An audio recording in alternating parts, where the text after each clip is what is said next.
First, place all 4 of your fingers of your fretting hand on the fretboard. This creates a box that moves horizontally across the neck. It's simple. We can then expand this box by shifting it up 1 fret or down 1 fret. This is useful because it keeps all our notes organized in one area and gives us a clear indication of when we need to change strings. If it goes outside the box, you need to change strings. Now let's talk about the notes in a key. For today, we're going to use C major. On the guitar, most of these notes are 2 frets apart, except for E to F, which is the 3rd and the 4th notes of the key, which is just 1 fret. And B to C, the 7th and the 8th notes of this key, which are also 1 fret apart. Everything else is going to be 2 frets. Keep those half steps being 1 fret movements in mind. They're very important. Now, let's find these notes of the key of C on the low E string in order to create our fretboard visualization. We know the open E string is, of course, E.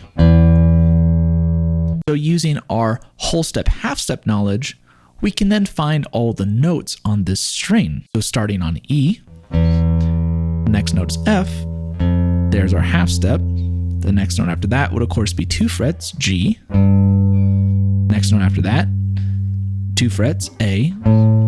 Next note after that, 2 frets, B. Then here's our half step being 1 fret, B to C. Then 2 frets, D. Then 2 frets, E. And then we're back where we started on the F, which is a half step.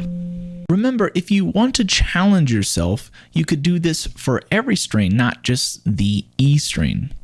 It's great practice, and I highly recommend it in order to get a better visualization of the fretboard. Now let's add box positions to these notes that we just mapped out on the low E string. So let's start on F, the first note that we fret on the low E string.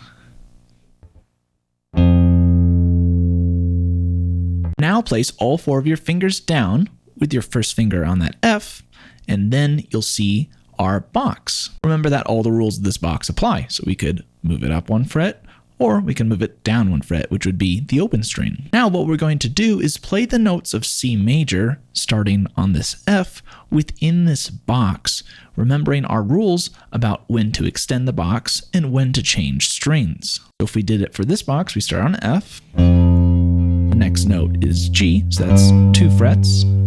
The next note is A, and that goes up to here. We can extend it, right? We can extend our box by 1 fret, so that works. Or we can also play it as an open A. You can choose. I'm going to extend it, so we have. And then we go to our next string, right? So if we went up 2 frets, that would be the next note from A to B. But, that would go outside of our box. What we're going to do is play the B in the next string. And if we want to find that, right, we could start with our open string, A, and then the next note is B, 2 frets. So far we have. And we repeat this process, then we have C is our next note. There's our half step, right? Remember which ones are whole steps and half steps, or 1 frets or 2 frets. And we continue D. Then the next note would be E, again going outside of our box. So we're going to move to the next string and find E. So we have open D, we go up 2 frets, there's E. So we have, and we would continue F, G, A, B, C, D, E, and then F here.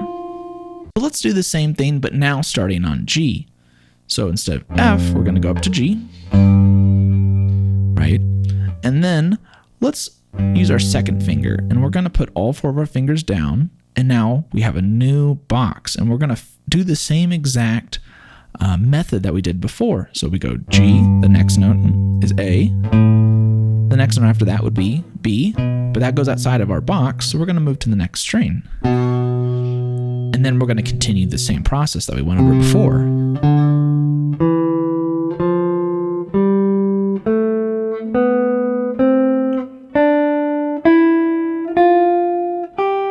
So now you can see we have two different box positions. This one starting on F, and the one starting on G.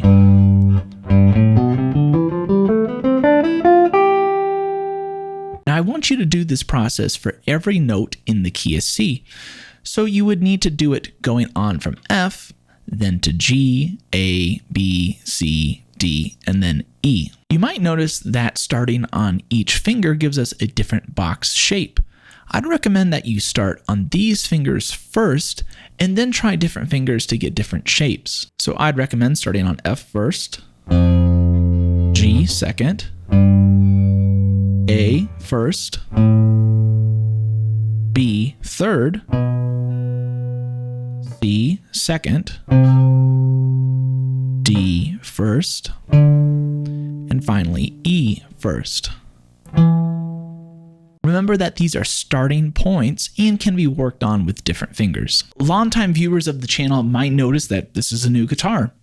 I picked it up from Greeley Guitar Lounge, a great new shop here in Greeley, Colorado. What I love about them is that they're locally owned and really invested in quality instruments. The owner hand inspects every guitar, and they have a really huge selection and a welcoming environment. They also have a great online store for those of you who are not local to Greeley. Make your next instrument come from a shop that cares.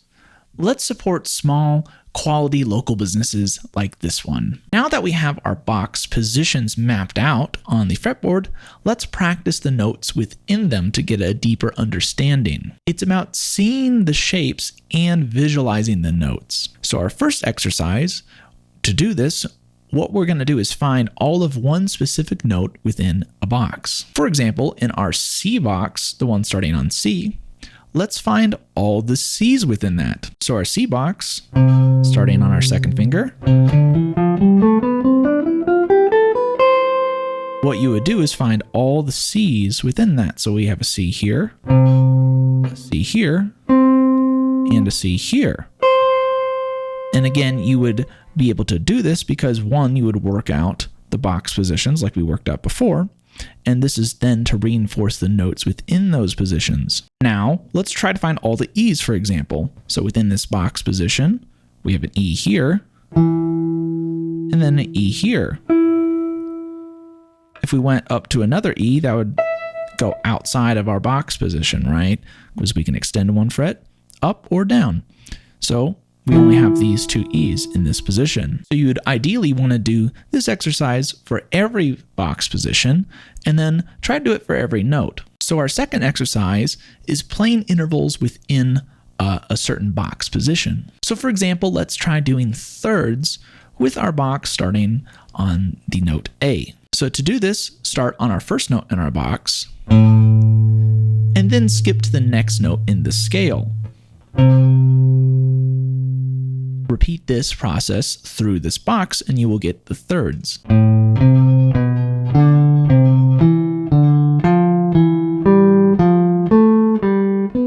If you really want a challenge, try doing other intervals, such as fourths. So then what we would do is instead of skipping one note, we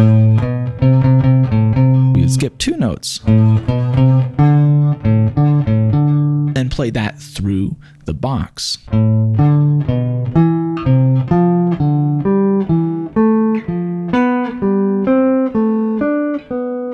You would ideally want to do this interval practice again with every box position. So now our final exercise is we're going to try to connect box positions in a really fluid way. So what we're going to do is pick two of these boxes. For today, let's pick the box starting on G and the box starting on A. So now let's pick a string. Just pick a string off the top of your head. It doesn't matter. Let's use the D string for this example. What you're going to do is play through your lower box. And then when we get to the D string, you're going to switch to the higher box. So here we would play up our G box. And then we have to visualize the next note, right, would be G. And we would visualize what finger we would play that note in the following box. So we'd be doing it with the first finger if we played up the box starting on A. We use our first finger, so that's where we're going to shift to. And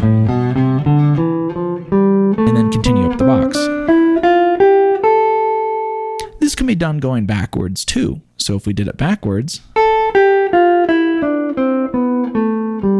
then we're going to shift to our second finger, since that would be the note that we would play that on in the box below it. Shift. You can also connect more than 2 boxes if you want. So if we did 3, for example, then you would pick 2 strings to shift instead of 1.